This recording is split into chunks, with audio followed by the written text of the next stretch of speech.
Good evening and welcome to the NewsHour Agenda. I'm Madhavdas Gopalakrishnan. Political fireworks over Karnataka's sex scandal controversy continues to rage. Stung by the row, the JDS has decided to suspend Prajwal Revanna, JDS MP from Hassan, who's the main accused in the case. While announcing the suspension, former Chief Minister and JDS leader Shivakumar also questioned Congress's intent and asked why the tapes have been released just before polling. ಅಮಾನತುಗೊಳಿಸ್ತಾ ಇದ್ದೇವೆ ಹೇಳ್ತಾರೆ ಎಲ್ಲ ಒಂದೇ ನಿಮಿಷ ಎಸ್ಐಟಿಯ ತನಿಖೆಗೆ ಆದೇಶ ಸರ್ಕಾರದಿಂದ ಆಗಿದೆ. SIT ತನಿಖೆಯಲ್ಲಿ ಬರ್ತಕ್ಕಂಥ ವರದಿ ಏನು ಬರುತ್ತೆ ಅದರ ಮೇಲೆ ಸರ್ಕಾರದ ಕ್ರಮ ಏನಿದೆ ಅದರ ಮೇಲೆ ಅವರ ಎಷ್ಟು ವರ್ಷ ನಾವು ಸಸ್ಪೆಂಡ್ ಮಾಡಿದ್ದೇವೆ ಅಂತಕ್ಕಂಥ ವಿಷಯ ಅದರ ಮೇಲೆ ನಿಂತಿದೆ. ಇಲ್ಲಿ ಈ ಒಂದು ತೀರ್ಮಾನವನ್ನ ನಮ್ಮ ಕೋರ್ ಕಮಿಟಿಲಿ ಮಾಡಿರತಕ್ಕಂತ ಉದ್ದೇಶ their only intention is to malign our family. Not only that, they bring the name of the honorable prime minister in this issue. 21st they released that pen drive. Why they released that 21st before going to poll? With the Congress training its guns on the BJP and questioning the silence of top BJP leaders on the sex scandal row today, Home Minister Amit Shah gave a thundering response, asserting that BJP's stand is clear, that it has zero tolerance towards abuse of women in the country. He went on to target the Siddaramaiah government, asking why did they wait till polls to initiate action in the matter. और Bharatiya Janata party का stand बहुत स्पष्ट है. हम देश की मातृशक्ति के साथ खड़े हैं, देश की नारी शक्ति के साथ खड़े हैं. वहां सरकार किसकी है? सरकार कांग्रेस पार्टी की है. फेक वीडियो आपके ध्यान में ही होंगे क्योंकि टाइम पर रिलीज किए गए हैं. और अब तक कार्यवाही कांग्रेस पार्टी ने क्यों नहीं की? कार्यवाही हमने नहीं करनी है. ये लॉ एंड ऑर्डर का इश्यू स्टेट का इश्यू है. So neither Bharatiya Janata Party nor JDS is supporting in this case. And our Honorable Home Minister Amit Shah has clearly said Bharatiya Janata Party is with Naari Shakti. So it's up to Congress government, the present state government, to take this investigation forward. If the government of Karnataka had evidence about crimes against women being committed by Prajwal Revanna for all these days before the election, why did the government of Karnataka not move earlier? Why did they not protect the women of Karnataka who were predated by this man? They kept silent because they wanted to use this for politics. Karnataka Deputy Chief Minister D.K. Shivakumar, who's the one bearing the brunt of the BJP and the JDS counterattack, has spoken exclusively to Times Now and has also hit back. Why should I attack his family? They are attacking us. They have filed case against my wife, my sister, my brother, me. Lot of harassment I have gone through last 40 years. He's the father of this, all this nonsense, dirty nonsense. So today he is accusing me. If we had, I know how to act. Because he lost his image, he lost his ground. Then he is telling only my Devegowda and he is only the family. Revanna is not the family. What is all this nonsense? Are these Karnataka people fools? I know these thugs last 40 years. Amit Shah has reacted today. Good, at least he has tried to cover his face. But he can't escape it. He is accountable. He can't put the responsibility on JDS because he's a partner. He has agreed that they are the partners, the NDA partners. He should tell the country, he is telling that we are for Naari Shakti. If you are Naari Shakti, what about your partner? At the heart of this political wrangling lies the question of who gave the alleged sex tapes to whom. There are two versions that have come to the fore. Kartik Gowda, who worked as a driver at Prajwal Revanna's house and is believed to be in possession of the explicit tapes, claims that he had given it only to BJP leader Devaraja Gowda. However, Devaraja Gowda, who was lending legal help to Kartik against Prajwal, claims that Kartik had told him that he gave the tapes to D.K. Shivakumar instead. Listen in. ಅಂತ ಅನ್ಕೊಂಡಿದ್ದೀನಿ. ಇದಾದ next step ನಾನು ಕೂಲಂಕುಷವಾಗಿ SIT ಮುಂದೆ ಬಂದಾದ್ಮೇಲೆ ಮೀಡಿಯಾದ ಮುಂದೆ ಇದೇ ನಿಮ್ಮ ಮಾಧ್ಯಮದ ಮುಂದೆ ಬಂದು ನಾನೆಲ್ಲಾನು ವಿವರವಾಗಿ ಹೇಳ್ಕೊಳ್ಳೋ ಕೆಲಸ ನಾನು ಮಾಡ್ತೀನಿ.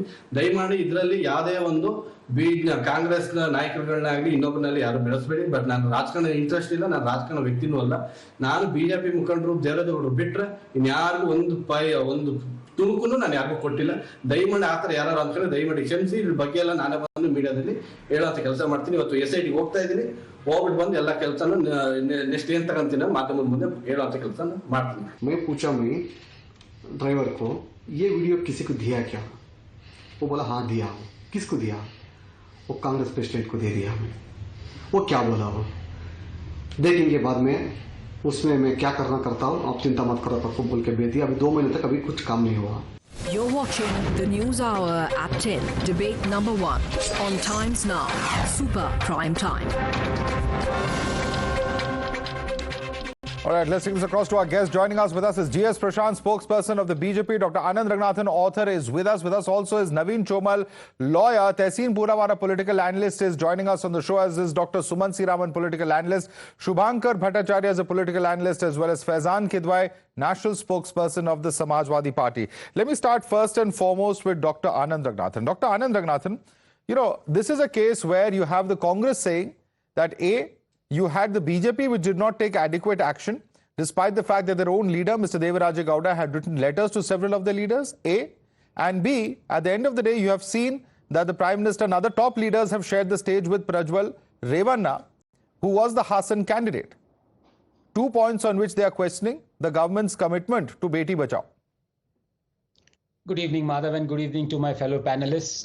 First of all, I must say this, that I'm absolutely appalled by the vile revelations regarding this JDS candidate Revanna.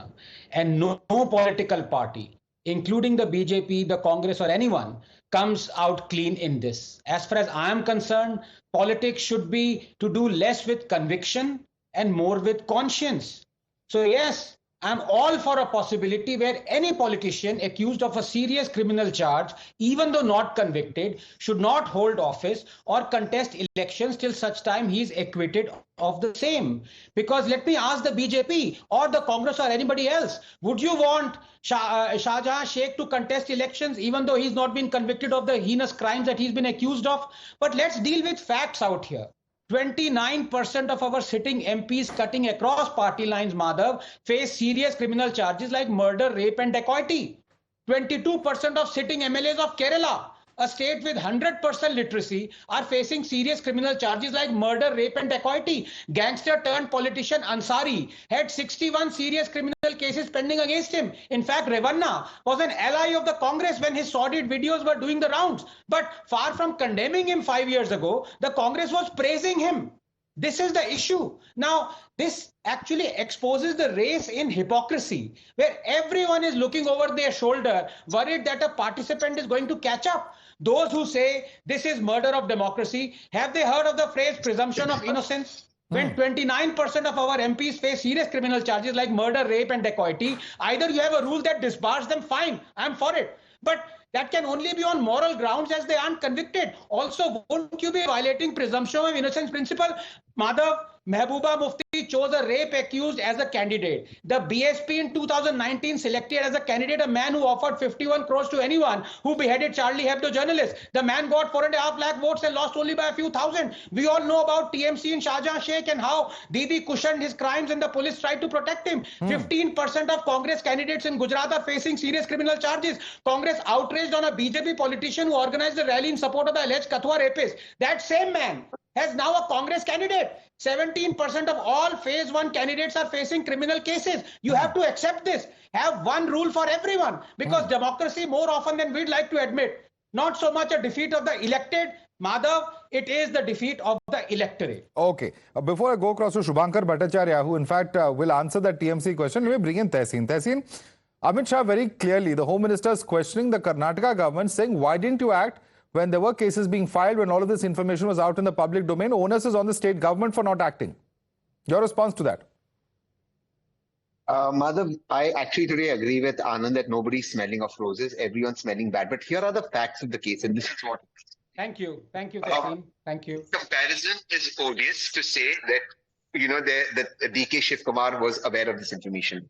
The interview of the driver you yourself in this show, says, I never gave the pen drive to DK Shivakumar. I never gave it to any Congress leader. He gives it to a BJP leader, Mr. Gowda, who then writes to the Prime Minister that this is happening.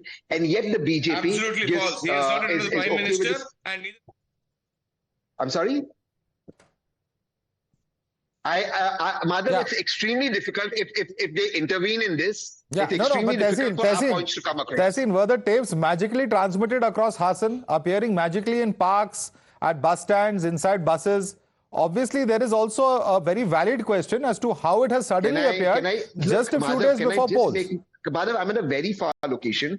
If I'm interrupted by the BJP spokesman, you speak in your terms. I agree and I will answer those questions. Why do you think I am so stupid not to have the answers to those questions that I'm being interrupted? Of course I know, but allow me to speak in a flow. When you break my flow, it's unfair for the audience to know one side of the story. So, Mr. BJP spokesman, allow me to finish my point. Sir, then you attack me on it. You ask me the question. Tehseen, I was asking you the question. This is Madhav here. No, I don't think you can. With you. I'm just telling the BJP interrupting me, but I'm coming to that. Yeah, please answer the question.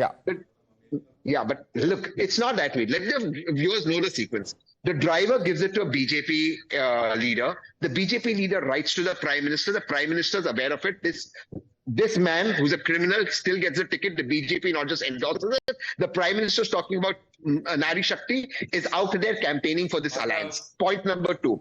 The reason is the BJP is so concerned about Hindu women. 3,000 of these women who this man has exploited are the most vulnerable Hindu women, where the BJP cares about nobody. Now to your next point. Yes, there were in bus stops. Yes, there was videos in bus stands, in bus stops, etc. But none of that had led to an official complaint. There were videos that were going around. You didn't even know what it was. When this comes to the notice of the government, case is filed. By then, this man has escaped to Germany. The only person who knew of a crime that happened were two: a BJP leader, Mr. Gowda, and the Prime Minister of India. Who controls the airport? The Prime Minister of India. Yet this man is allowed to. Many factual. You can't file a complaint for many factual inaccuracies in your statement, Tehseen. But I'm going to allow GS Prashant to respond to you. GS Prashant, your response to what Tehseen has said. Yes, Madhav, we can't let this political analyst to spread lies on live television, saying that PM is aware. Did any of the Congress leaders, may it be Rahul Gandhi, Sonia Gandhi, Priyanka Gandhi, speak a word about the Sandesh Kelly violence? They have no guts to talk about it.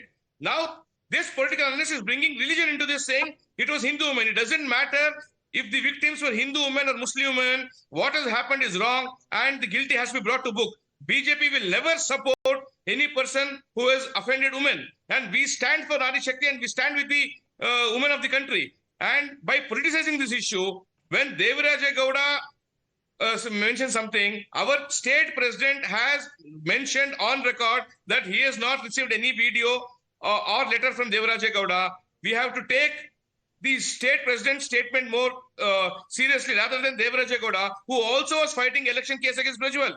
So therefore, keeping the election issues aside, you cannot politicize this issue saying that Prime Minister was aware. Are you saying that Rahul Gandhi, Sonia Gandhi, Priyanka were aware of what was happening in Sandesh Kelly's incident? Because it's their alliance partner who was at the helm of affairs there.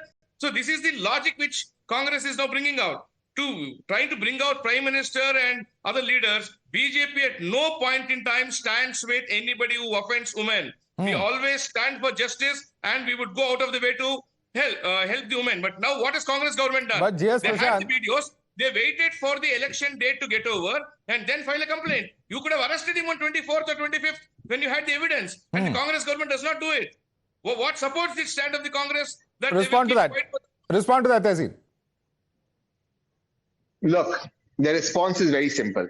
The only man who the pen drive was given to was the BJP leader. He then writes to the BJP leadership saying not have this alliance. He then confirms that these videos are real. There are some... Again, you are interrupting. Did I interrupt you? One second, Prashant, nobody interrupted you. Prashant, no one interrupted you. Allow him also to speak. No one interrupted you. Yeah. Let's extend the same courtesy on all sides. Yeah.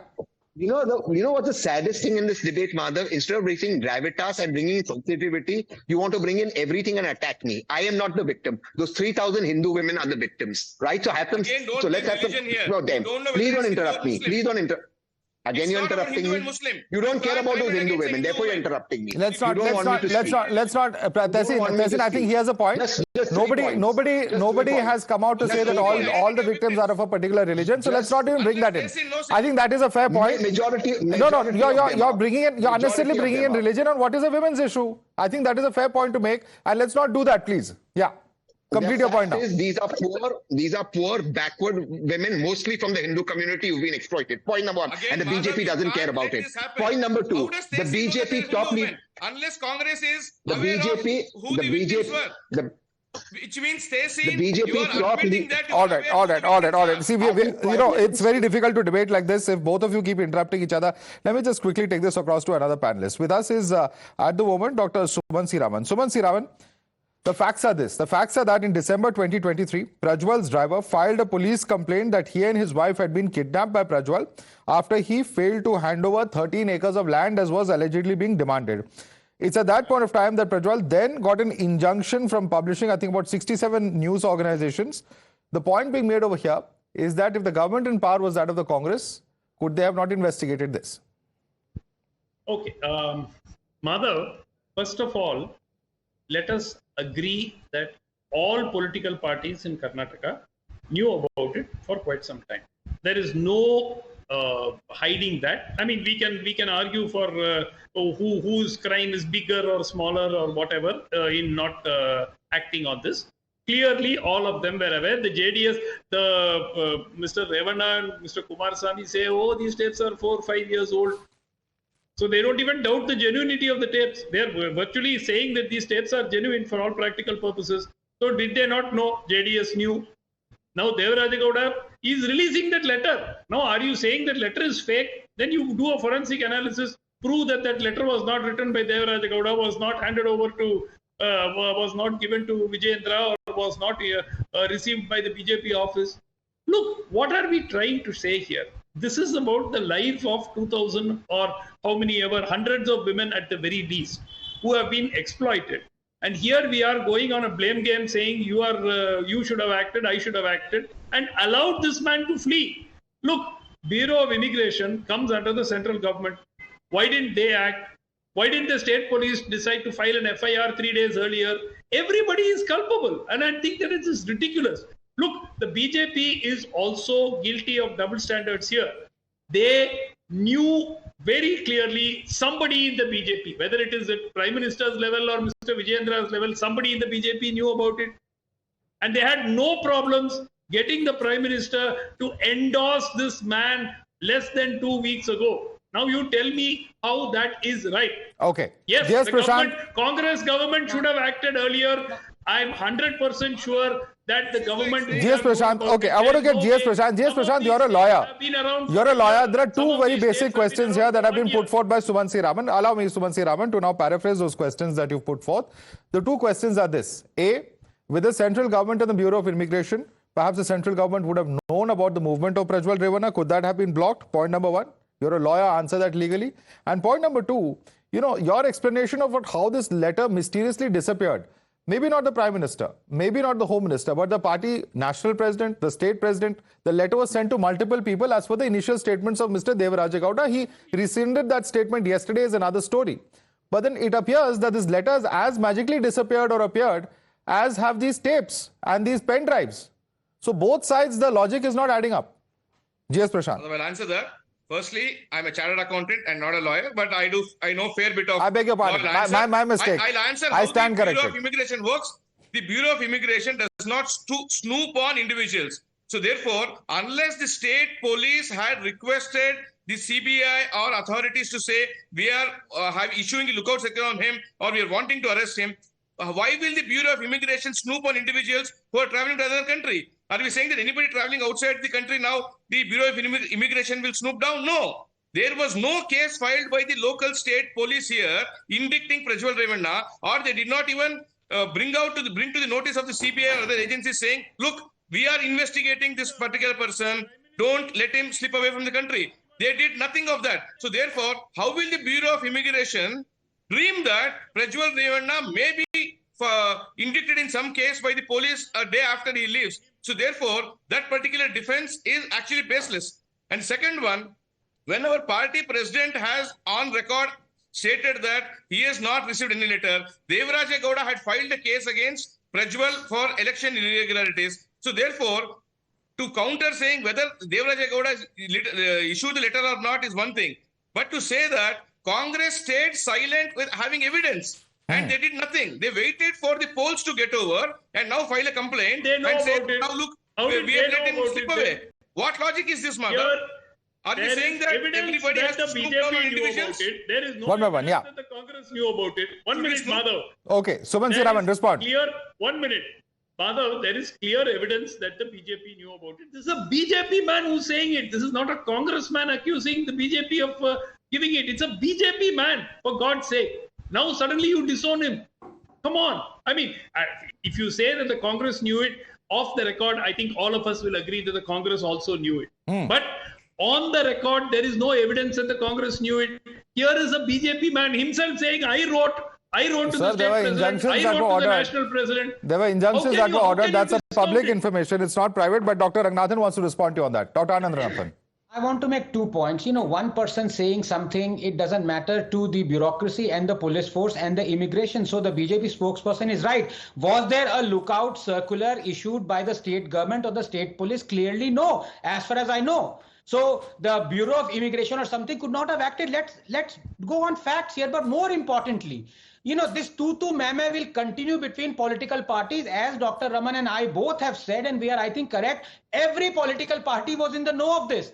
But the question remains, and I ask you again, I please beseech the panelists to answer this one question.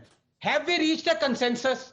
Have we reached a consensus where anyone who is accused or has a case of serious criminal charge pending against him or her will not be allowed to stand for elections? Yes or no? Because if you say no, then yes, this person can keep on standing for elections. And if you say yes, they must be barred. Then please tell me how 17% of all phase 1 candidates have serious criminal charges cutting across party lines on them. Please explain this, We have to go and deeper now. What happens if he wins now? Does he go to parliament? What happens if he wins on June 4th, Mother? Will you send him to parliament?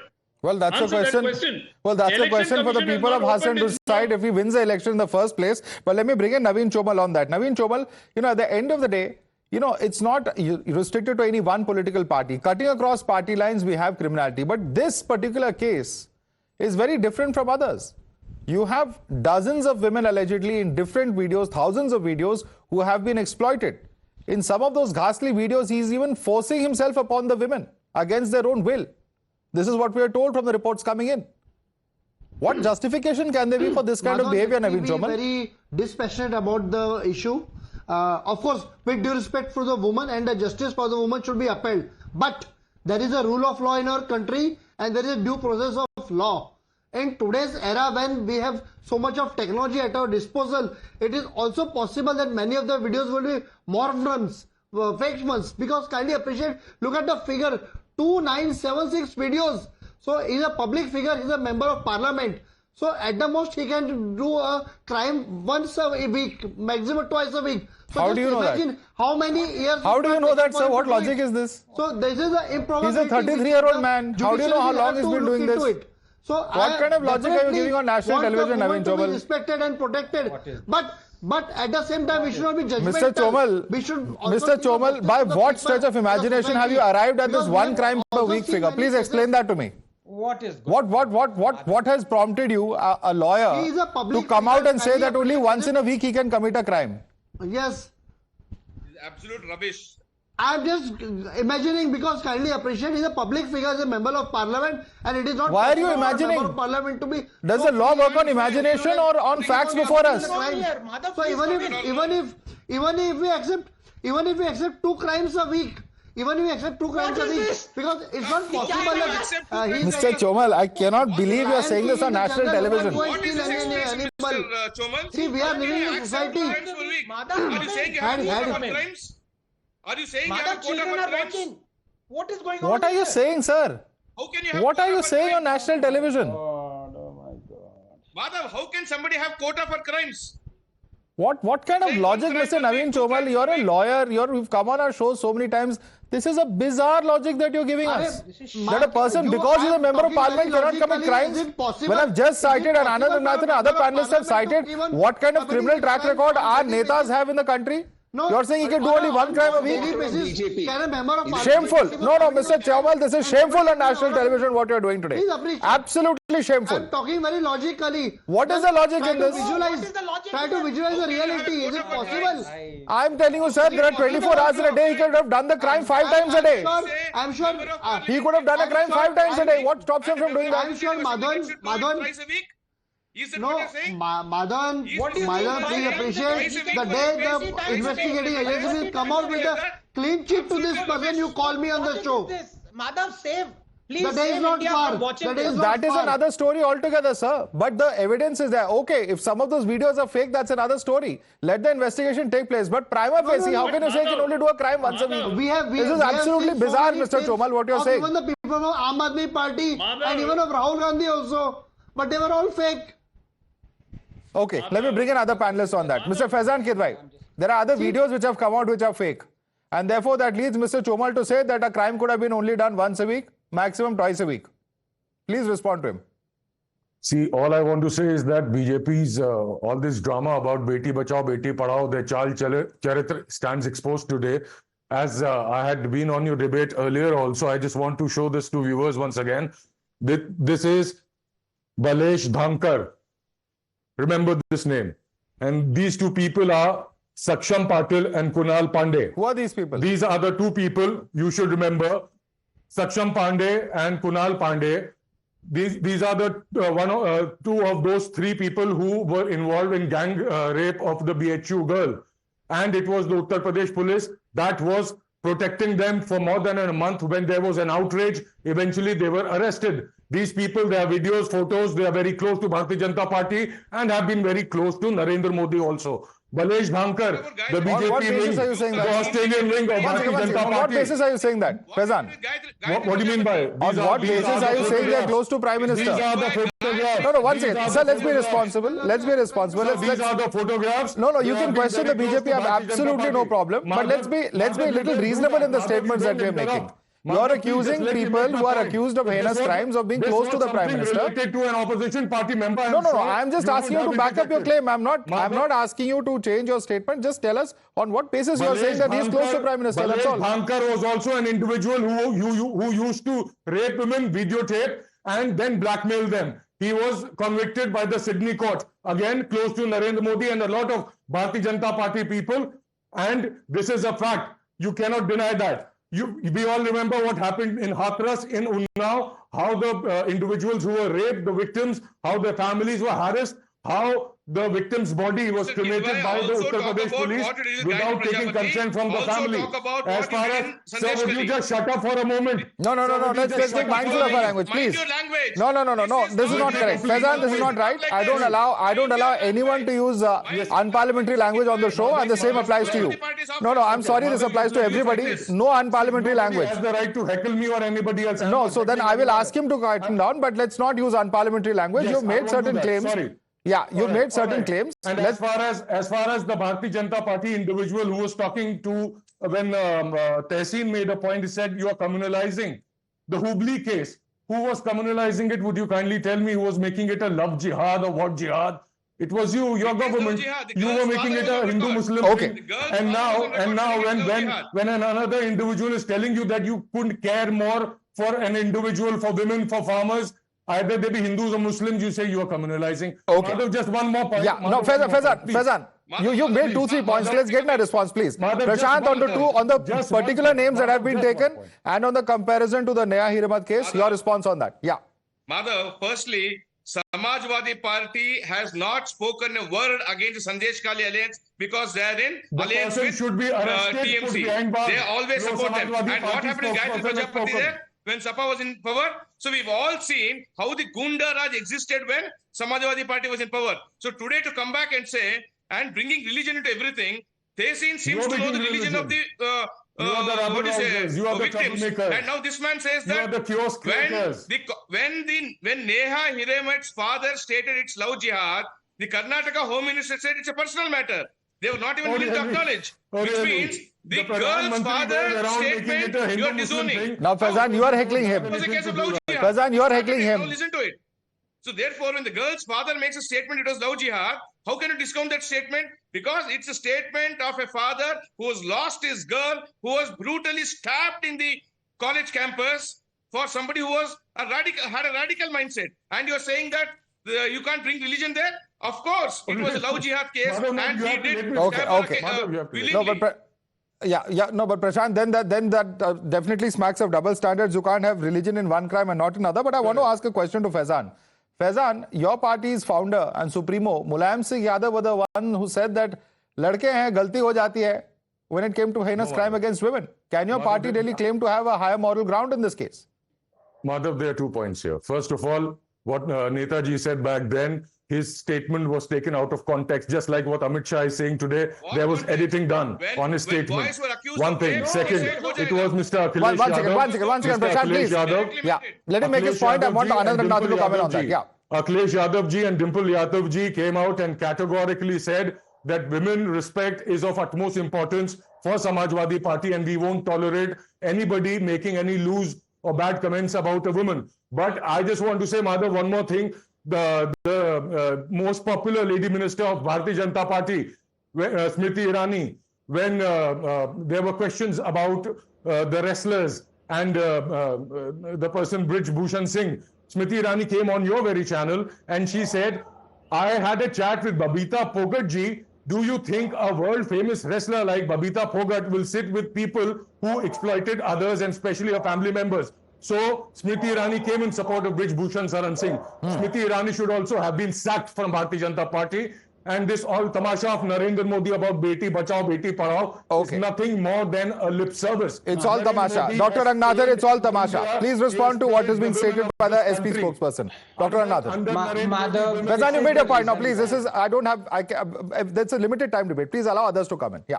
Madhav, this is the reason why such political debates take a political turn and they're to and froing between political parties. We don't gain anything in the end because, number one, Times Now has verified and shown the fact that Mr. Mulayam Singh Yadav said what he said, what you've quoted. Number two, there are ample photographs of Mr. Mulayam Singh Yadav and Akhilesh Yadav, which, for example, the gang rapist Prajapati with Ansari, the gangster. Does he mean to say that they were in cahoots? What does showing a picture really mean?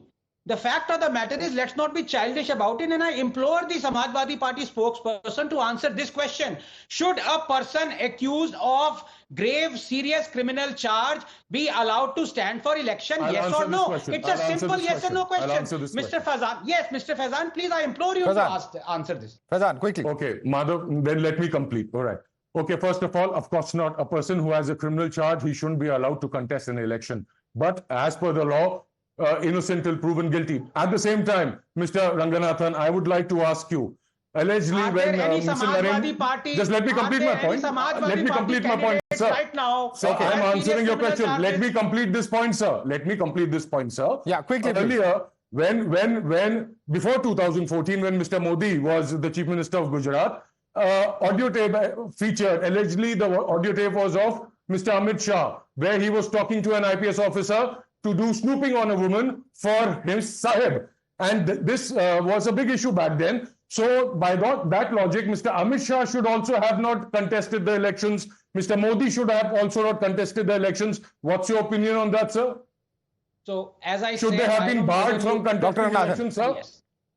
As I said, sir, Mr. Faizan, I don't know whether you heard me. By all means, anybody who is facing, any politician or leader who is facing serious criminal cases against him should not be allowed to stand for elections. Okay. But please remember this. Please remember this. Yeah. You will be going against the guilty till innocent till proven guilty preamble. So you're both essentially saying the same thing. Allow me to come in now. Are you prepared to do this? Yeah, that's the problem. There's no political will to do that. Let me bring in Shubhankar Bhattacharya. Shubhankar Bhattacharya, end of the day, we started the debate. Dr. Ranganathan began by questioning the commitment of various opposition political parties, because even in an opposition ruled state like West Bengal, we've seen something as ghastly as Sandesh Khali take place.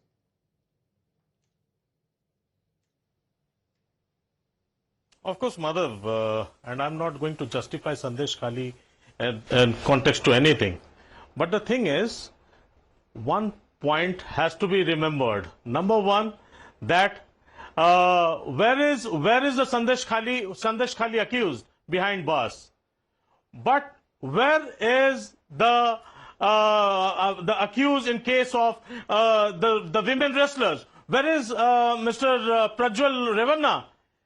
So the thing is, when they have completely allowed to run away, you cannot actually justify your stand. And if Congress had praised, say, Revanna 5 years back, that doesn't justify the BJP top leaders to come on the dais in praise of Prajwal Revanna. Okay, Prashant, there is a duality in the responses of opposition states and the ruling party. Please respond. This is what Shubhankar is stating. Congress government and its police here did not file a case against Prajwal till the elections got over. They let him get away. And after he went away, they have filed a case to say that he's gone out of the country. What does this show of Congress? They deliberately did this to take political mileage and politicize the issue. They did not have the willpower to use the law and arrest him when he was guilty. They did not do that. They let him go away. Okay, I'm sorry, gentlemen. I have to come in because we have debate number 2 as well. GS Prashant, Dr. Ranganathan, Naveen Chobal, Tehseen Poonawalla, Dr. Subhan Siraman, Shubhankar Bhattacharya, Faizan Kidwai. Thanks so much for joining us this evening. And the larger question is this, that it's ultimately about the violation of privacy of all of those victims in this entire case. Will there be justice for all of these victims? That's the big question. Apart from all of the politics, the most important question, the only question that really needs to be answered in this case.